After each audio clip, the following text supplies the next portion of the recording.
We are fortunate enough to have in studio with us Jamie Merisotis, who is President and CEO of a group called the Lumina Foundation, which is a private foundation.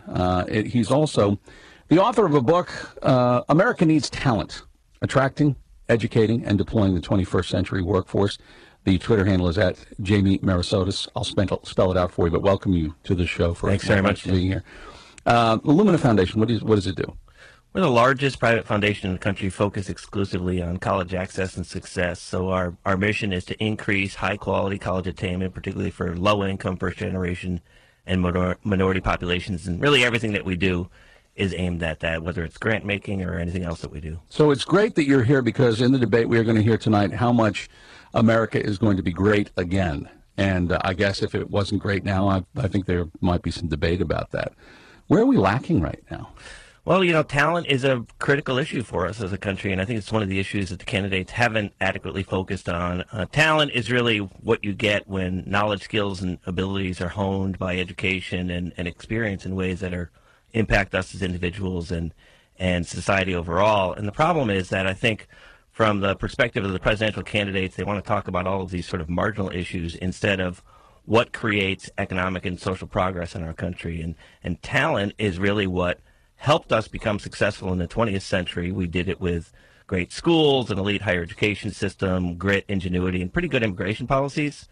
But today we can't rely on that system. In the knowledge economy, we simply don't have the capacity to produce the talent that we need. 2/3 of the jobs being created today require a post-high school education. And we already have right now, even with the unemployment problems that we continue to have post-recession, 2 million unfilled jobs in our economy because we cannot find the talent to fill those jobs. I'm glad you brought that up because David Maraniss has a really interesting book out now. It's about Detroit, kind of looking back, the rose-colored glasses to the early 60s, the late 50s maybe, which was the heyday of the auto industry. And it talks about that middle class, that burgeoning post-World War II middle class that was based on an economy that had a lot of manufacturing. That economy is no longer here. So it seems to me, I think your point is that what we have to do is shift our focus from the training or even just expecting that people would be able to get those kinds of jobs to a new matrix for jobs, a new paradigm, I guess. Exactly right. And so, you know, people ask me all the time, first we need to create the jobs, right? And then we have to fill people with the talent to have the jobs. Actually, they really are interdependent, right? You need talent to produce jobs. People produce jobs, not companies. And so when you think about how jobs actually get created, it's the ingenuity, the talent of the individuals who are here or who come to the U.S. through our immigration strategies, because I think immigration is an important part of the American fabric in our country, and we can use that to actually create jobs and deploy the talent. Jamie Merisotis is in the studio with us. He is the author of America Needs Talent. Let's talk about talent, because talent can manifest itself in many ways. I mean, you can have a talent for playing the piano or a talent for doing certain kinds of jobs. What is the missing component right now? What is the prime talent that our younger workforce is missing? You know, the kind of things you were describing, I would describe those as skills. They're a subcomponent of talent, and talent is really this sort of synergy, the things that come together when you can actually apply yourself, when you can actually use the knowledge and the skills and abilities, the values that you have, the personality traits. A small percentage of this is innate, but a lot of it is what you develop in terms of your innate abilities. And what we're missing in our economy today really is critical thinking, problem solving, communication, the kind of things that make you an adaptable worker, make you someone who can be successful in the job, because the nature of work is changing so rapidly. You don't leave school, whether it's college or some other type of post-high school education, and do a job for 40 or 45 years in the same way that you would have done it in the past. Now your job is constantly changing, and so talent is really what happens when you continue to evolve and improve and hone that knowledge, skills, and ability. Where does the skill to critically think, to consider problems, to solve them, where does that come from? Well, for the most part, it's developed. And this is one of the things that our colleges and universities claim they do well. And I think they need to prove that to us. I think that American higher education is a very important part about how we actually develop and deploy that talent. But we're not entirely sure that they do that. Employers say that their biggest problem with the people that they get from our colleges and universities is that they don't have those generalizable skills, we call them, and that critical thinking, problem solving, those kinds of things are really what make you do your job well, because you work better in a team. You're able to collaborate. All those things are really important. It doesn't matter whether you're in the service sector, the financial sector, advanced manufacturing, any field that you're in, those kind of talents are really, really important. You know, Jamie, I wonder sometimes if our technology sort of overreached, if you will. It got ahead of ourselves in this way. When we were kids, or, you know, in bygone eras when we had generations where fathers, for example, would work in the factory in the town or the farm or whatever, kids would follow in their footsteps, they'd have the skills. Younger people now grew up, and people who are growing up now grow up in a world of nothing but the internet. They understand all of that, but don't necessarily have the skills to actually do what needs to be done with the internet. And I also wonder if maybe it is that critical thinking does not come from spending a lot of time with a place where answers are readily available to questions. You just look it up and find out. You don't have to actually go through the process of thinking and taking time to do that sort of thing. And I'm probably not making the most sense here, but it seems to me that the internet has great blessings, but it also has some real problems for our attempts to develop and get exactly where you're talking about. I think technology broadly, not just the internet, is both a help and a hindrance, right? So technology has created enormous opportunities for us. You know, we're having this interesting conversation right now about robotics and how robotics is going to change our country. At the same time, technology gives us fewer opportunities for human interaction, fewer opportunities for us to actually do that kind of collaboration, that deep thinking. And so we have to find ways to make sure that we use the technology to actually expand human potential. I think that's the key thing here, is that technology is our tool. It's not a tool in and of itself. And we need to make sure that whether you're a young person or an adult who is continuing to advance in the workforce, we've actually got to find ways to make sure that we use technology that's going to help us economically, socially, and culturally as a country. Jamie Merisotis is with us, the author of America Needs Talent. Let me ask you, you write about, you say the we. Let's talk about the relationship between the government and the individual and business, and I guess all of the intertwinings therein. And so who is the we there, and how do you work together to get this done? Because there is clearly, in a political campaign like this one, a lot of discussion about the relationship of the individual citizen with the federal government. Yeah, part of my thesis in America Needs Talent is that there's no magic bullet. There's no easy ways to do this. So the private sector, if there was, it would kill the werewolf, by the way. Yes, good point. You know, the private sector's got to use its potential to innovate, to actually create greater success in the talent paradigm.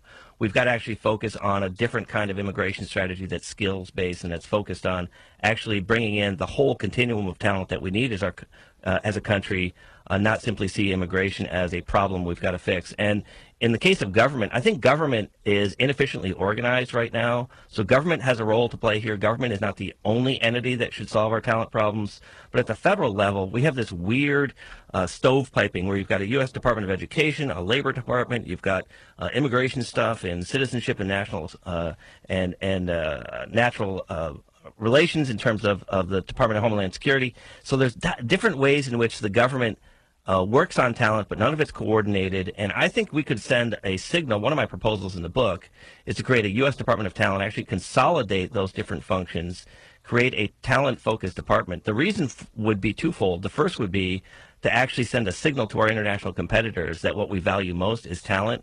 But at the same time, as Americans, whether it's in our relationship with business, individuals, the nonprofit sector, or in government, that the federal government's role here is not processes, it's not educating people, it's not workforce development programs, it's not all these things that here in Washington we tend to get caught up in all the time in terms of the game, the process, the politics of it. It's the outcome, and the outcome that America needs, it's talent.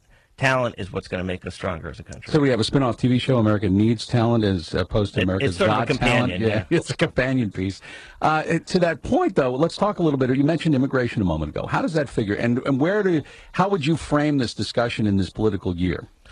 You know, I think we are at a bad place in immigration, as we were a few years ago, by the way, in terms of gay marriage. And I think that we found a path towards gay marriage that I think is a very interesting analogy here to immigration, which is figuring out ways in which reasonable people can actually understand what the positive benefit economically and socially would be. In terms of immigration, my view is that our immigration conversations are overwhelmingly about immigration being a problem. That belies the fact that immigration has been one of the things that was key to our success in the 20th century. The disproportionate number of entrepreneurs in our country that are immigrants. Immigrants have changed our culture, our society in many ways. So thinking about immigration in terms of having this sort of talent-driven, skills-based immigration policy, like the Australians do, the Canadians do, other countries actually do this. They see immigration as a proactive part of how they're going to make their country better. And they say, you know, look, we're going to put our thumb on the scale of people with these kind of skills, with this kind of educational credential, with this type of work experience, and that's at the low end, the middle end, and at the high end. And that's part of the comprehensive immigration reform conversation we need to have. We do need to deal with border security. Border security, I think, is a relatively minor issue in terms of the larger debate about why immigration is so important to our future. You mentioned foreign countries, and I think of Germany right now with the Syrian migrant crisis, and they are actually welcoming immigrants partly because they are looking to replace their aging workforce. And as a part of that, I wonder if there are lessons that you take in the way that other countries deal with either immigration or other talent issues. Yeah, you know, the Australian example, which I mentioned in the book, I think is a really good one because the Australians, in part, use this skills-based immigration model that they call to actually build a different, more vibrant workforce for them. And countries like Germany, as you're mentioning now, they're being opportunistic in terms of the kind of talent that's leaving due to very unfortunate circumstances. A country like Syria. But these other countries, I think, can give us clues. We shouldn't adopt anybody else's model. We have a unique situation in the United States because of the strength and size of our economy. But we also have more opportunities to use immigration in a proactive way in terms of compared to other countries because these other countries don't have that sort of sophisticated, deep economic set of opportunities that we have in this nation. But we have gaps. These gaps, you know, 3/4 of employers saying they can't find the talent that they need for jobs that they already have right now.